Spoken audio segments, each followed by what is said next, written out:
Почитувана јавност, почитуван колега Апасиев, можете декларативно да видите како Собранието на Република Македонија, како еден од највисоките органи во управата, не само што не си ја врши улогата, туку мене повеќе ми личи како собрание на акционери на Мак Петрол.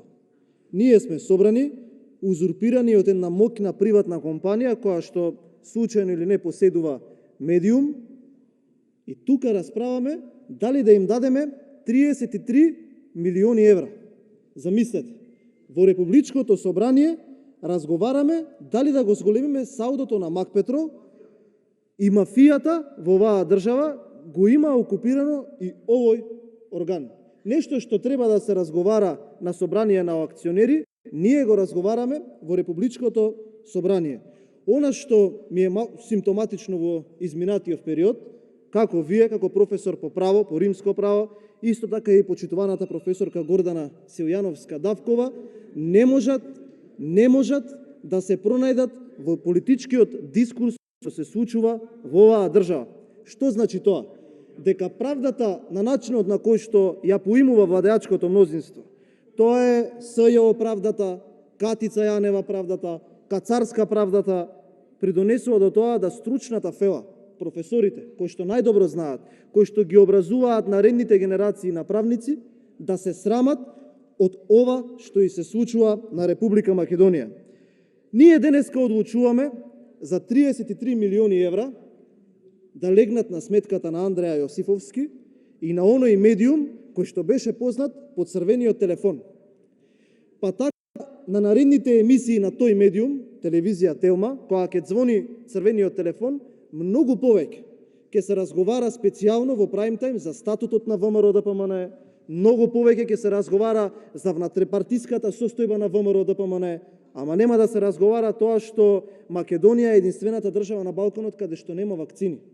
Нема да слушате на таа телевизија како во Битолската болница има 20 мртовци и човек што прима терапија. Тоа нема да го слушнете. Тоа нема да молам, господине Мисовски, вршете си ја вашата работа и оставете ме да си ја докажам тоа, да си го докажам тоа за кое што сум излезен. Му правите лоша услуга на Апасиев. Све што кажам. Каква услуга? Ја тука не сум да му правам услуга на Апасиев, тука сум јас да ја правам услуга на вистината. А ако Апасиев смета дека јас му правам контрауслуга, човекот има право по деловник да стане да ми одговори. Ниту вие сте Димитар Апасиев, ниту вие можете да знаете што јас ќе поентирам. Мислата ми е малку поширока и оставаме да поентирам, а воено ми го истрошивте времето и ми истече 40 секунди за да ја довршам мојата мисла. Ве молам да ми го вратите времето. Ви благодарам. Не може да ми благодарите, ќе говорам уште 40 секунди, онолку колку што ми одземавте со вашето офрлување во мојата дискусија. Ве молам, оставете да довршам поентата заради тоа што 40 секунди ми упаднавте и не ми дозволивте да довршам тезата. 40 секунди, зборев само 5 секунди. И јас не ви се уфрлив. Зашто не ми беше сопрано времето? Туку ве опоменувам. Зашто не ми беше сопрано времето? Да се држите по точката на дневен ред. Членот 90 е многу јасен.